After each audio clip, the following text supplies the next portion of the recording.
हाँ जी दोस्तों, कैसे हैं आप लोग। अब हम दूसरे फार्म में आए हैं, इसी फार्म में, सेमी इसी फार्म जो हमारा। आज हमारे चीज़ का दूसरा दिन है। जी हाँ।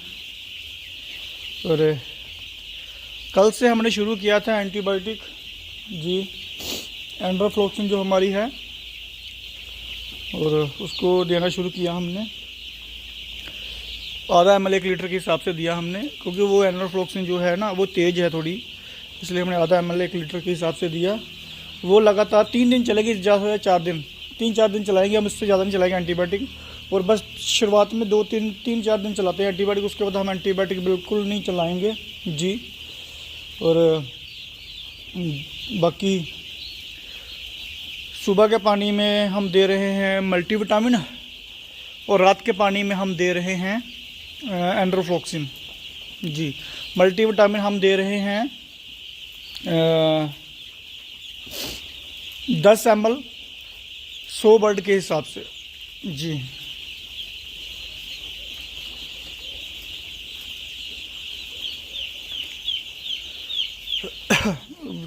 चार दिन मल्टीविटामिन चलेगा, उसके बाद फिर हम उसको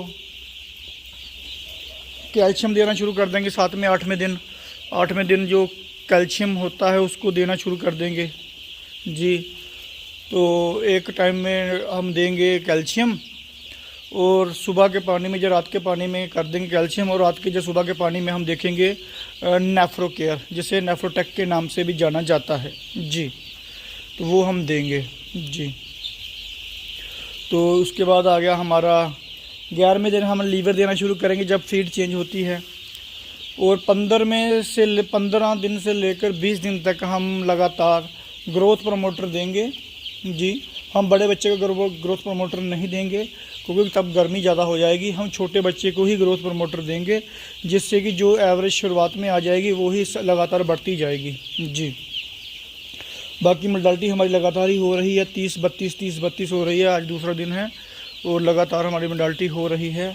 जब 0 डे में था तब भी 32 थी, कल भी 32-30 है, और आज भी इतनी हो चुकी है। जी, तो योग के कारण, मेरे ख्याल से थोड़ा स्ट्रेस के कारण भी है, बर्ड थोड़ा वीक भी है बीच बीच में। बाकी 2-3 दिन तक मोडालिटी बिल्कुल कंट्रोल हो जाएगी। शुरुआती दिनों में मोडालिटी होती, घबराने की कोई बात नहीं है, लेकिन शुरुआती दिनों में मोडालिटी होती है। योग इन्फेक्शन हो जाता है, जब योग होता है ना, जिसे यर्दी कहते हैं योग, वो क्या होता है, योग बच्चे को, अगर बच्चा जब भूखा होता है तो योग के कारण ही जिंदा रहता है, तो फिर योग इन्फेक्शन हो जाती है, जिसके कारण बच्चा मर जाता है। और फिर उसके बाद कारण उसकी बीट भी नहीं आती, तो उसके कारण वो बच्चा मर जाता है। जी, तो बुखारी वगैरह रात को जलानी पड़ी, क्योंकि रात को बारिश बहुत तेज़ आ गई थी, तो इसलिए हमें वो जलानी पड़ी, नहीं तो ठंड काफ़ी बढ़ गई थी यहाँ पर। अभी तो मौसम खैर अच्छा है, धूप निकलने वाली है। अभी तो बुखारी कोई भी नहीं जल रही, क्योंकि बिल्कुल सेट है बच्चा, ओके है टेम्परेचर। तो अभी बुखारियाँ 3 रखी हुई हैं, और रात को जलाने की ज़रूरत पड़ती है। मेरे ख्याल से आज और कल ज़रूरत पड़ेगी, और कोशिश करेंगे कल बच्चा हम बढ़ा दें। अगर धूप रही आज पूरा दिन, तो कल हम बच्चे को थोड़ी नहीं 10-20 फीट स्पेस दे देंगे। और जी, और बच्चा फीड काफ़ी अच्छी खा रहा है, और पानी भी बहुत अच्छी पी रहा है। देखिए, आप हमेशा एक चीज़ नोटिस करना कि आपका बच्चा डेली पानी कितना पी रहा है। क्या उसका डेली पानी बढ़ रहा है, या कम हो रहा है, या सेम है। अगर बढ़ रहा है तो समझ लीजिए आपका बच्चा बिल्कुल हेल्थी है, ओके है, और जैसे फीड खा रहा है, और डेली की फीड की मात्रा कुछ बढ़ रही है कि कम रह रही है। अगर बढ़ रही है फीड की मात्रा, तो समझ लीजिए बच्चा बिल्कुल ग्रोथ में है और अच्छे तरीके से पल रहा है। जी, अगर फीड कम खा रहा है, पानी कम पी रहा है, तो आप समझ जाना कि आपके बच्चे में या तो कोई बीमारी आ रही है, या फिर बीमारी आ चुकी है, या फिर आने वाली है। जी, इसलिए हमेशा ही ध्यान देते रहना 2 कामों पर, फीड के ऊपर और पानी के ऊपर बिल्कुल ध्यान देना है। कम पी रहा है, ज़्यादा पी रहा है, ज़्यादा पी रहा है तो अच्छी बात है, और पर हर दिन फीड भी बढ़नी चाहिए इनकी, और दूसरा पानी भी पीना हर दिन बढ़ना चाहिए। जी, तो ये ज़रूरी जानकारी थी कुछ। बाकी आप मुझे कुछ भी सुझाव वगैरह दे सकते हैं, या मुझसे कुछ पूछ सकते हैं, नीचे व्हाट्सअप नंबर हमेशा ही आता रहेगा। और बाकी काफ़ी लोगों का प्यार आ रहा है मुझे। व्हाट्सअप नंबर पर कॉलिंग आ रही हैं, जितना मुझसे बन पा रहा है उतना मैं उनको बता रहा हूँ, ठीक है जी। तो बाकी और भी अच्छे तरीके से इनको बेसिक इन्फॉर्मेशन जो होगी वो मैं लगातार आप तक पहुंचाऊंगा, जो कि नए फार्मर के लिए बहुत ज़रूरी है। और आने वाले समयों में हम क्या करेंगे, कुछ ऐसी सीरीज़ बनाएंगे जो नए फार्मर हैं उनको अच्छे तरीके से सीख सकें, वो फ्री में सीख सकें और अच्छे तरीके से अपने चूजा पाल सकें। हर तरीके से हम ऐसी कोशिश करेंगे कि फार्मर को हमेशा लाभ ही हो हर तरफ से जी। ऐसी कुछ जानकारियाँ बढ़िया सी लेकर आएंगे हम बस आने वाले कुछ टाइमों में। अभी तो फ़िलहाल हम थोड़ा सा बिज़ी चल रहे हैं अपने चिक्स में, और आने वाले टाइमों में कुछ ऐसी चीज़ें लेकर आएंगे जिससे कि बहुत से लोगों को बहुत सी राहत मिल जाएगी।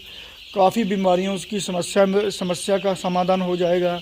काफ़ी मेडिसिन के बारे में पता चलेगा, समर के बारे में, विंटर के बारे में, कैसे चिक्स पालना है, कौन सी बुखारियाँ पालनी है, कितना टेम्परेचर रखना है, किस हिसाब से फीड देनी है, किस हिसाब से कट लगाना है, ये हर की चीज़ हम आपको आने वाले दिनों में काफ़ी अच्छे तरीके से डिटेल में समझाएंगे जी। ओके दोस्तों, मिलते हैं फिर अगली वीडियो में। तब तक हमारे साथ बने रहिए। और दूसरे फार्म में मैं अभी थोड़ा कम जा रहा हूँ क्योंकि वहाँ पर सिर्फ मैं फीड डालने जाता हूँ, बाकी तो खैर वहाँ पर तो आपको पता ही है शालीमार के चिक्स है और वहाँ पर थोड़ी मोडालिटी होनी शुरू हो चुकी है। तो मैं सोच रहा हूँ कि उसको उठवा ही दूँ। अभी 30-31 दिन का हुआ वो बच्चा हुआ है, तो एवरेज मेरे ख्याल से 1500-1600 के बीच में एवरेज है वहाँ पर, तो काफ़ी कम एवरेज है।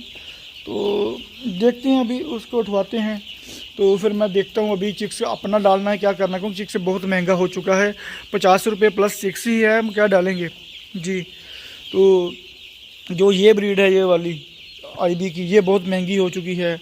और दूसरा रोज़ ब्रीड है ना, ये रोज़ ब्रीड में 2 ब्रीड आती हैं।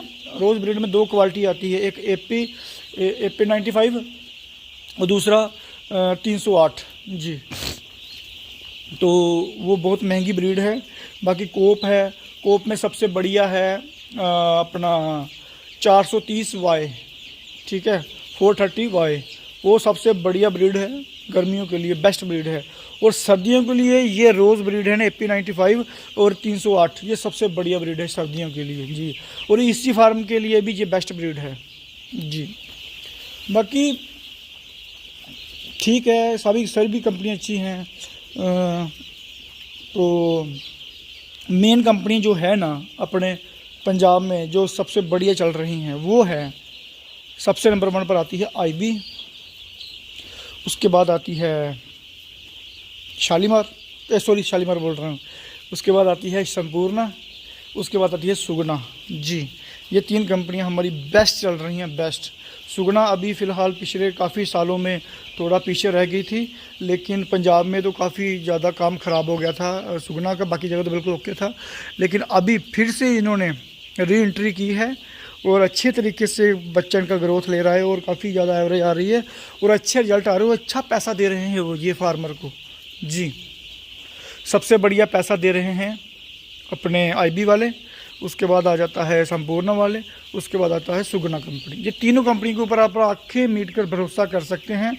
बाकी कंपनी तो चलो खा छोड़ो आप, मतलब कि वो तो थोड़ा सा लोकल ब्रीड में आ जाता है।